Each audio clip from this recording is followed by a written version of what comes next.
Rain poured relentlessly as Ethan Blake stood beside his sleek black luxury car, stranded on the edge of a sleepy small-town road. Drenched and irritated, he kicked the tire in frustration, his expensive coat clinging to him like defeat. Just inside a modest diner nearby, Sophie, a waitress with a tired smile and kind eyes, caught sight of the scene through the window.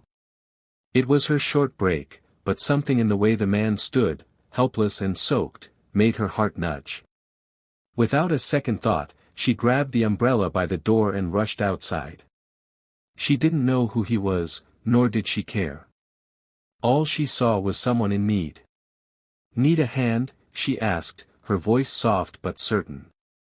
Ethan looked at her, surprised, more used to assistants and chauffeurs than strangers with umbrellas.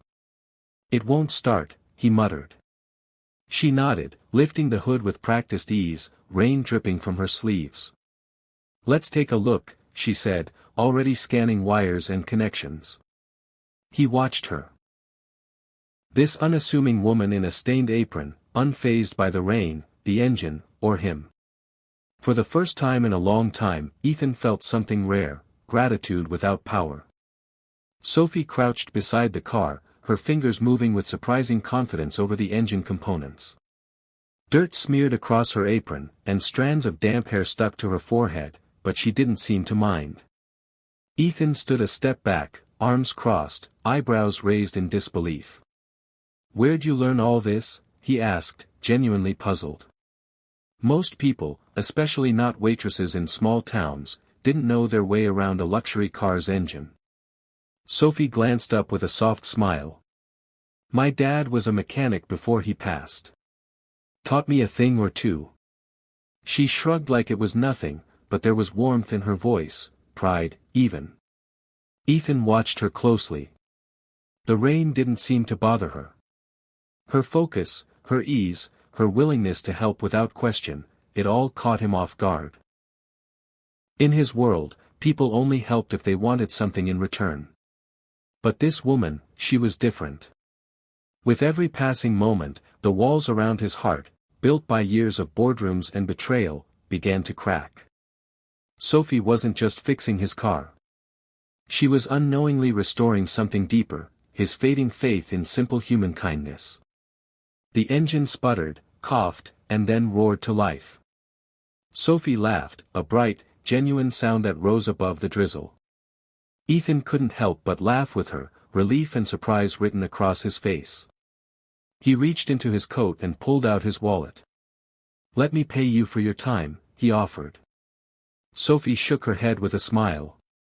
"No need. Just glad I could help." She adjusted her apron as she stood, brushing off the water and grime, and that's when Ethan froze. Hanging just below her collarbone was a small, worn pendant, a silver heart with a sapphire center. His breath caught. He hadn't seen that pendant in 2 decades. Where did you get that?" he asked, his voice suddenly quiet. Sophie glanced down, touching it gently. "This? It was my mother's. She said a little boy gave it to her when she left her job. Said it meant the world to him, and she should keep it to remember how much she mattered." Ethan's chest tightened. That little boy had been him. His housekeeper, more like a second mother, had vanished all those years ago, leaving behind a hole he never knew how to fill. Now, her daughter stood before him. The rain began to ease, softening to a mist as the clouds parted gently above them. A quiet stillness settled between Ethan and Sophie, broken only by the faint hum of the running engine. Ethan's eyes stayed fixed on the pendant, the weight of memory pressing against his chest. "Sophie," he said, voice trembling. "Your mother, she was more than a housekeeper to me.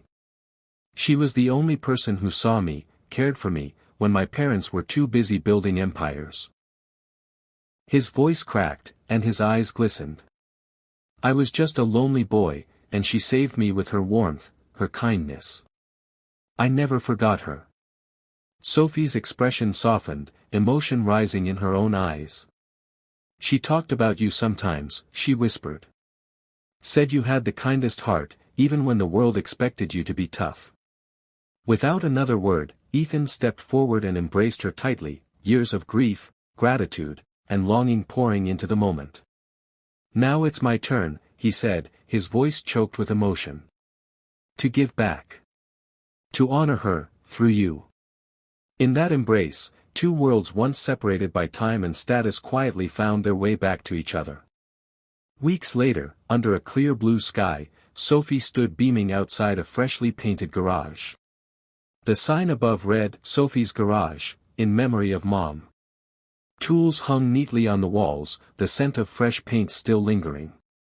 It wasn't just a garage.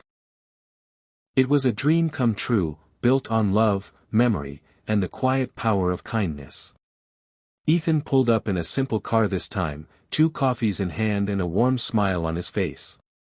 He visited often now, no longer a CEO with a cold calendar, but a friend, sometimes even family. They talked about engines and life, about her mother, about how fate has a funny way of circling back. Sophie's laughter echoed through the garage, full and alive. Their lives, once worlds apart, were now stitched together by a single selfless moment. And as the scene fades, a soft voice carries over. Sometimes, helping a stranger isn't just an act of kindness, it's destiny reaching out. And what we give in love, always finds its way back.